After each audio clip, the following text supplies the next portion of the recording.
The Knicks just received so much good news, and we need to talk about it.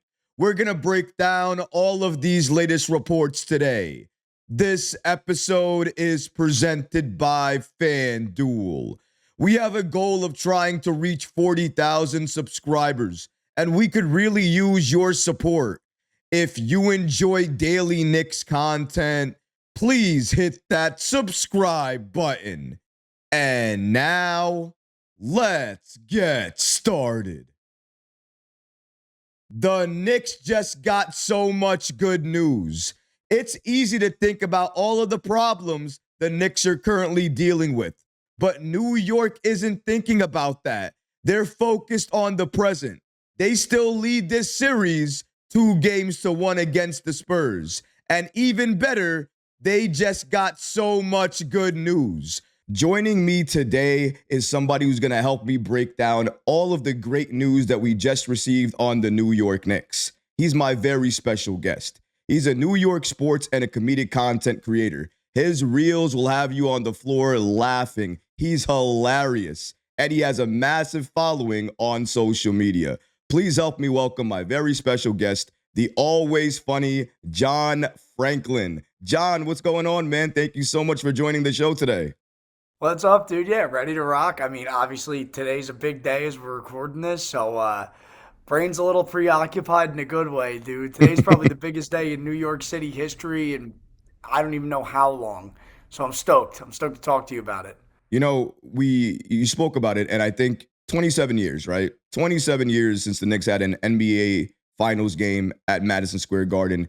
Game 3 was crazy in terms of the energy, the feeling around the team. I think it actually gave the team jitters, which is why they actually lost that game. Their nerves were on tilt basically for the entire game. I wanted to get your instant reaction to game 3, how you felt about that game and what you thought about the Knicks and what they were able to do against the Spurs.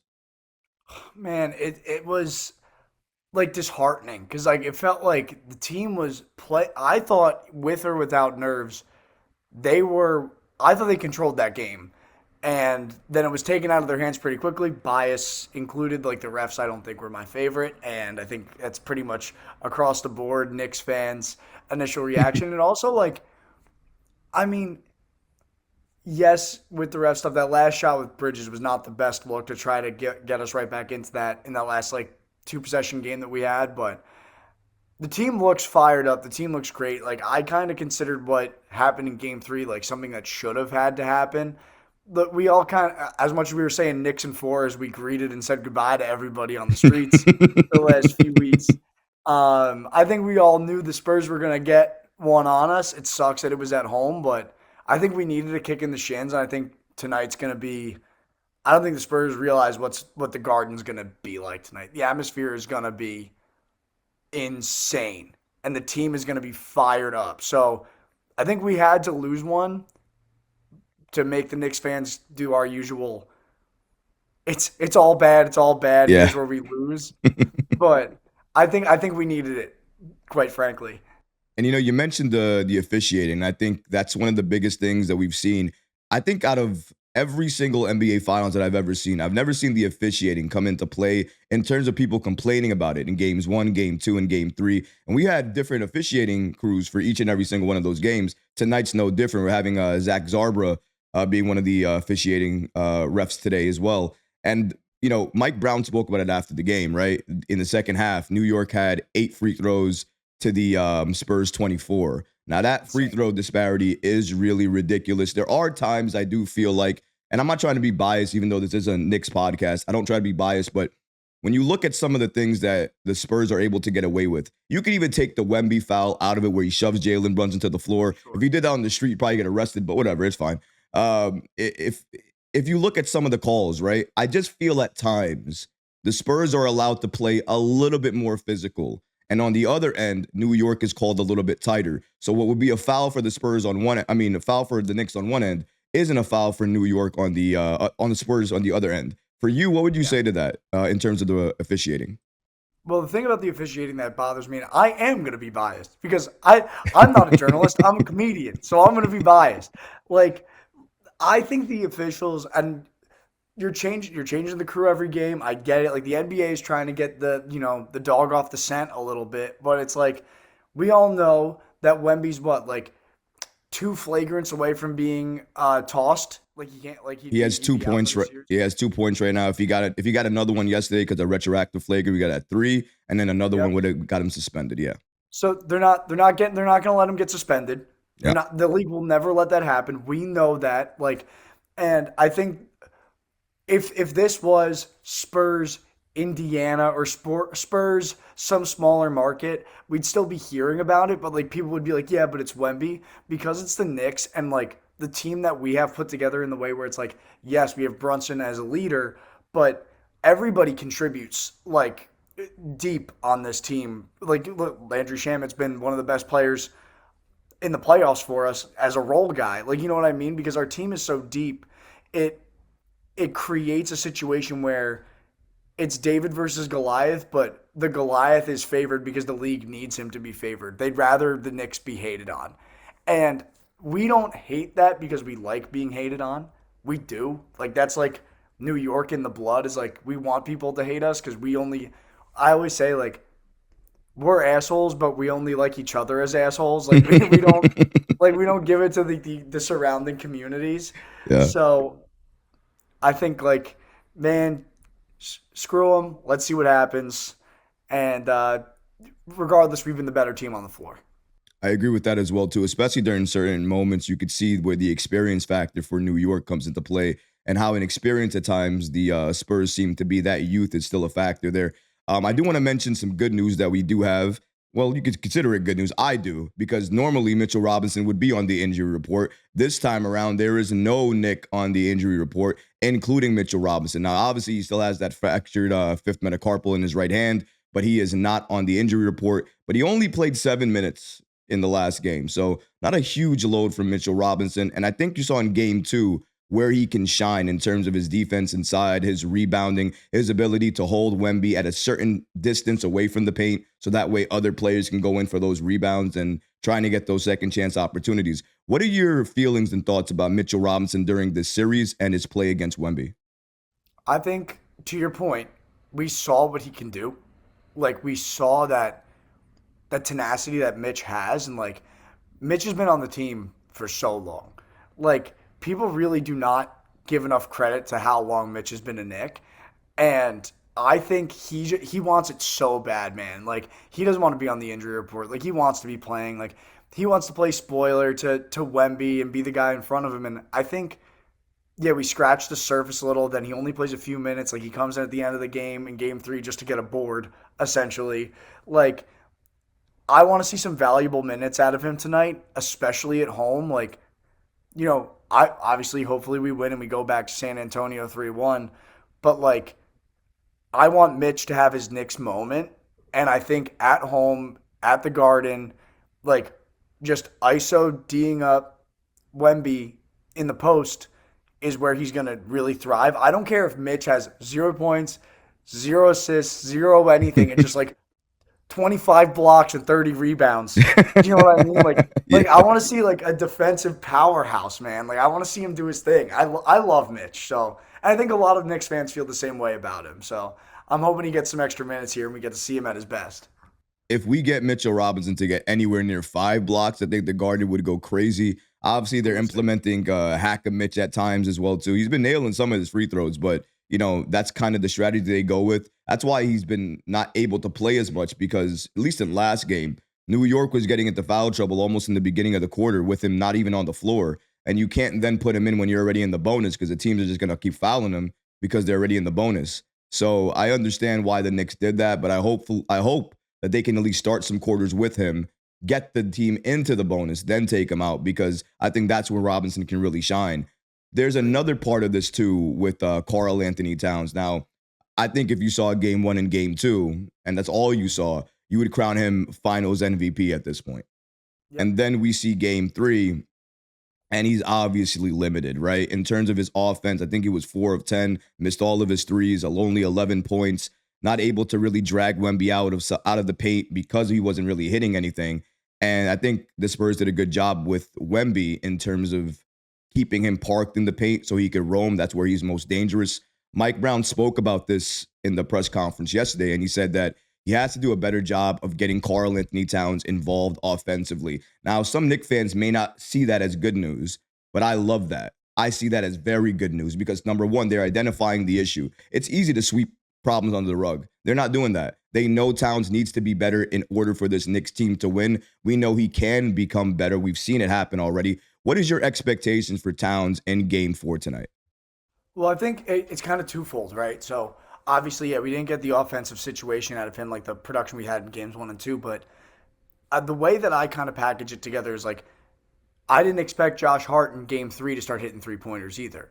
You know what I mean? Like he's been so ice cold from deep where if Josh Hart is helping you stretch the floor, it should open up Karl-Anthony Towns a little bit because if he's dragging the defense out because they didn't think they had to defend him outside of the arc, you should be able to open up the floor a little bit for Cat. And obviously, like we know what he does when he starts hucking up threes just to try to get in rhythm, and he just like he's not having that. When he's having an off night.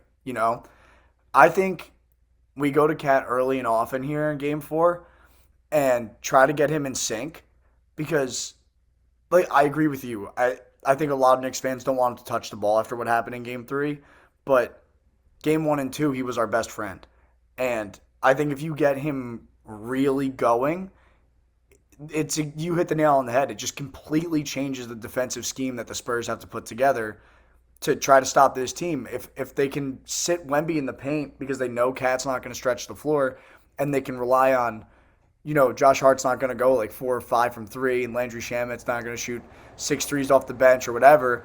Like Jalen Brunson, they can defend straight up. It completely changes. They can just play man-to-man, iso ball straight up. Whereas, like, if you get Cat stretching the floor, you got to get creative. So, and like you said, they're young, and it's hard for a young team to stay creative because, like, the league is fast, and it's even though they're in the finals, like, being in the finals is an adjustment. So you need Cat to stretch the floor. If you don't have him stretching the floor, it makes us not very easy, but it makes us easier to defend. And one of the things when you lose at home, the biggest issues anyways at times, is if you lose at home, sometimes it can mentally break you. Sometimes it could destroy all that confidence you had. I mean, they won 13 straight games.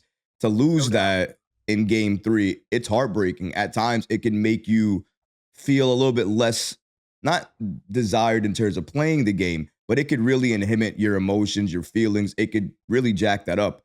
But thankfully for this team, it doesn't seem like that affects them in any way because just listen to what the Knicks had to say yesterday, even though they lost Game 3 for Josh Hart. It's 0-0 no matter if we won or lost. Today, we would have come in anyways, watch film, got better, do this damn media circus, get shots up, go to sleep, nothing changes. With Brunson, he even said, in terms of his play, he's not played great. He's been playing more or less in the middle. He's played better, but he's also played worse too. So their mindset, and it's been this way for this entire postseason run, really, it's always thinking about what's next, keeping themselves in the moment, grounded, not thinking about what could be, but what is right now. Josh Hart already said that with the 0-0 mindset. Brunson even saying that he's only been playing in the middle of the pack in terms of his normal play, which means he has another level to go to. We haven't seen that classic Jalen Brunson game. What do you think about the Knicks' mindset going into Game 4? And also with Jalen Brunson, do you expect him to go off for his more or less signature game, one of these games, whether it be Game 4 or Game 5?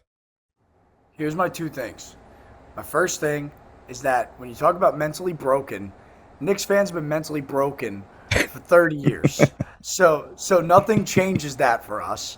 We've not, like, this doesn't affect. We all got down after that game saying this was over because we've all been here. So, like, we're all jaded. But going back to Brunson, dude, if Brunson tonight comes out and has his, like, NBA Finals coming out party, it's the dagger in the heart of the San Antonio Spurs. Because we know what Jalen Brunson can do when he feels like he's at his most consistent and at his best. But not to take away from the fact he's been consistent. Like, he's been at a very consistent level. But like you said, we haven't seen him at the Brunson level. And the thing I love about him that it's just what playing in New York, like only so many players can handle it and do it. Like he's a rise to the occasion guy, but I've never heard him say he had his best effort any night. Like he doesn't give anybody that, that little media quote. He doesn't give him the Jalen Brunson thinks he's at his best. Jalen Brunson is as even keel a person you'll ever see with the New York media, besides maybe like Eli Manning because he barely spoke to them. Like Right. Brunson, dude, is like he's New York basketball in a nutshell, and they've done such a good job like building this entire thing around him that when he has that coming out party, like similar to like Mitch on the defensive side, Brunson wants to go out in the Garden tonight and put up 40. Like he wants that. So as much as we say go early and often a cat, if Brunson gets hot, give him the ball every possession and let him put a shot up. Like, let him try to get his 40 because if Brunson's putting up 40 against the Spurs in the finals, we're winning that game by 20 points. I think That's my prognosis. I think it's about reading the action on the floor, right? Because I think if Wemby and Cat are going against each other, then I don't think Cat can operate as that offensive hub as you want him to be because it's impossible almost to see over Wemby to make those passes.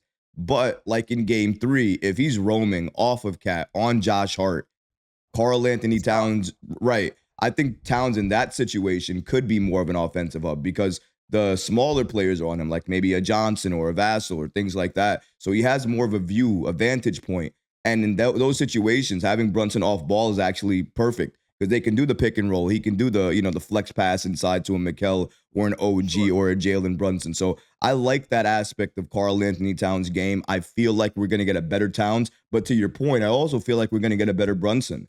Brunson has still not had that signature game. That signature game that we're talking about where, he's hitting crazy angle shots, but he's doing it whenever he gets the ball. We're seeing it in the fourth quarter, which I'm thankful for. He's the best closer in the NBA.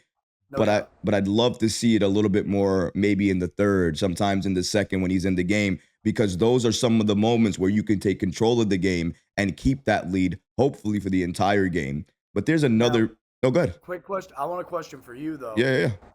If you're out there tonight, you're watching this game, who's the role guy? Obviously, we're talking about Cat. We're talking about Brunson. We mentioned Josh Hart a little bit. Yeah. Who's the role player in your mind that has to step up and have a game tonight that gives us the best chance to win? Is it defensive side? Is it an offensive side? Like, give me the prognosis. The best part of it is you just took my next question because essentially that player is Mikal Bridges. Mikal Bridges is the guy. And the reason that I love this about Mikal, right? I didn't like the game he had, but we got to remember, let's put some context to what game he had, right? He only had 2 points. He did play good defense, not great defense, not the defense we normally would like to see. He was in foul trouble for that entire game. Landry Shamet was playing most of that game as well. Shamet did not have a good game either. So when you have the player that's replacing you off the bench not having a good game, and then you're not having a good game because you're not in the game that much, you're obviously not going to be able to do what you needed to do. Even with all that, New York lost by 4. It's not like we were blown out or anything, right?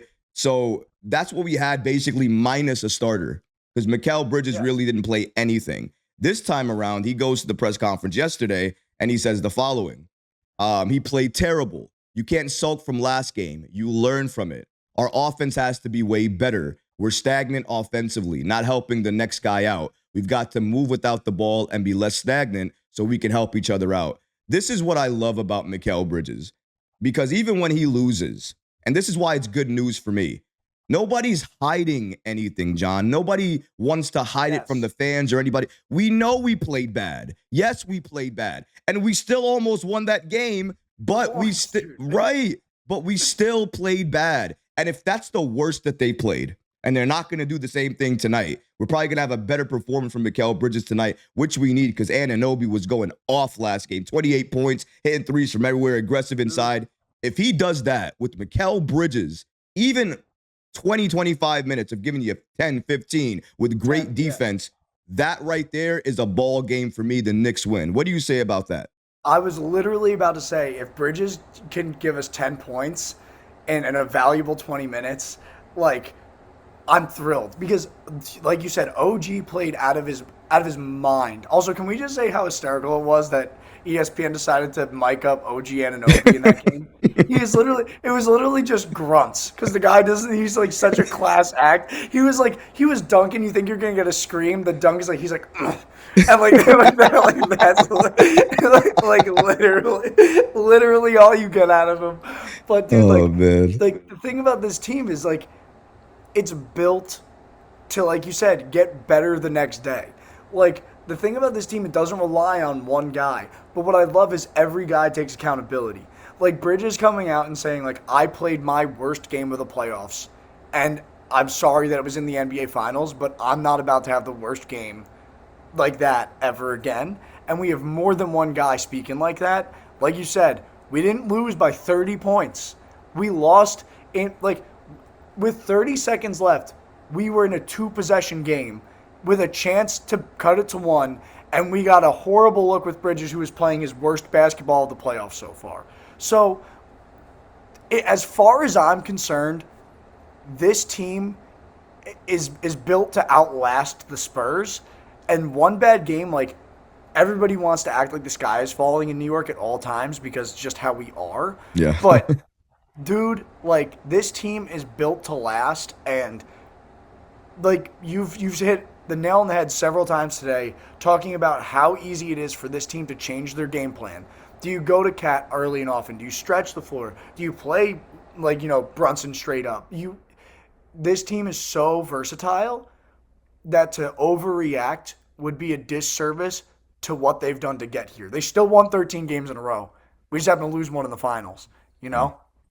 And the thing is, people forget New York is still leading the series. We're not down. It feels like we're down, but we're 2-1 right now with a chance to go up 3-1. And I don't have to tell anybody what happens in closeout games on the road with this team. They proved it against the Hawks, the Sixers, the Cavs, and they turn it into blowout games, not even closeout games anymore. They're destroying the competition. If New York goes up 3-1 and they get back to San Antonio, who's to say they don't close it out on the road? They've done it every single other time. So also, not for nothing, if I remember correctly, when we played the Spurs in the finals in '99, they closed it out at the Garden. they did. So like, if history is, if you're a believer in history and you're a believer in if the Knicks win tonight, you don't say they go back to San Antonio and lose. You say this is one of the best closeout teams we've seen in a long time, if not the best in the last 5 years.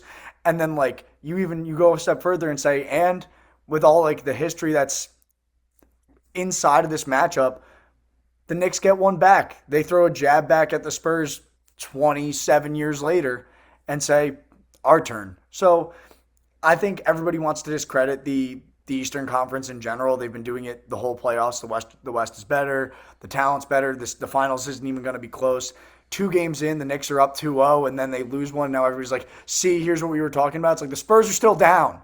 Like, they're still losing the series. Like, it proves nothing, but they're a good basketball team, and the Knicks are just as good, and they're having dogfights. We won one dogfight in Game 2. They won a dogfight in Game 3. Let's win a dogfight in Game 4, and then go blow out the Spurs on the road in a closeout like we've been doing the whole playoffs. Before I let you go, John, I want to talk about the odds that we have for today's game. These odds obviously are presented by FanDuel. They're the channel sponsor. And for the odds for tonight's game 4 in Madison Square Garden, it's going to be the Knicks versus the Spurs. And based off of the spread here, New York is a 1.5 favorite. Money line has them at 130, while the Spurs are at plus 110. And the reason I want to mention this is because this even more proves New York gets no credit. If you look at the Spurs and what their spread was, first game, it was 4.5. Second game, they lost. It was 6.5. New York had it, even though they won 13 straight, for game 3 at 1.5. And now the same game, they have it at 1.5. As a New York fan, we all know it. Everybody doesn't like us. Nobody wants us to win. And obviously, even with the odd makers, they don't believe in New York. They always give us even if we're favored, it's by this much. What do you think about the odds here for game 4? Do you agree with them? Should they be bigger in favor for the Knicks? What is your thoughts on that? No, I love that it's 1.5. I love that they're basically saying it's a pick 'em, because the last thing, what nobody realizes about New York teams in general, but especially the Knicks, is like, you don't have to fuel the fire. You guys just do it without even thinking about it. Like, odds makers making this a 1.5 is so disrespectful. Like, It should be like, in reality, at home, having won 13 of the last 14 games that they've played, it should be at least 3.5 points. It should be. They make it 1.5. We're not going to cry about it and say up the spread, like take the Knicks. We're going to say, okay, like F you, fire the boys up. Tell them that they get no respect, not only in the media, not only with every fan in the NBA besides those that live in the tri-state area, but you don't, even the people who make the odds give you no credit. So go beat the odds, dude. Like this team is built for that, and like we love that stuff. So I'm not worried about it. I'll take the 1.5. Why not? Like I think it's going to be more, so I'll take the 1.5. My final question to you, John, before we get out of here is initially everybody had a certain pick in regards to how long this series would go, right? Whether it be 5, 6, whatever the case may be. I called it initially that it was going in 6 with New York winning. Now, your initial thoughts about this series, how long did you expect it to go, and do you still believe that? I had it going 6, same as you. I thought this was going to be a good one. Obviously, Knicks win in 6. Um, my gut now, my bias is really affecting me, but also because I don't know about you, but this is my prognosis. If by some grace of God the Knicks lose tonight, it's going to go 7. If the Knicks win tonight, it's 5. The Knicks win in San Antonio and it's over. So I'm going to err on the side of my bias and say I'm taking it a game less. Knicks win in 5. Good afternoon, good night, see you later. And the Larry O'Brien's coming back to New York in less than a week. So let's do that. 53-year curse gets broken, according to John, after 5, and I can't wait to see it. John, let everybody know where they can find you and see you on social. All right, thanks, Troy. My socials they're all different because John Franklin is the hardest name to get on social media. If you get me on Instagram, it's _John Franklin __. On TikTok, John Franklin Comedy. YouTube, just search John Franklin. I actually come up pretty easily there. But in general, I'm making sports comedy content all the time. I'm a New York guy, so New York is like my favorite thing to make videos about. So this last month has been exciting.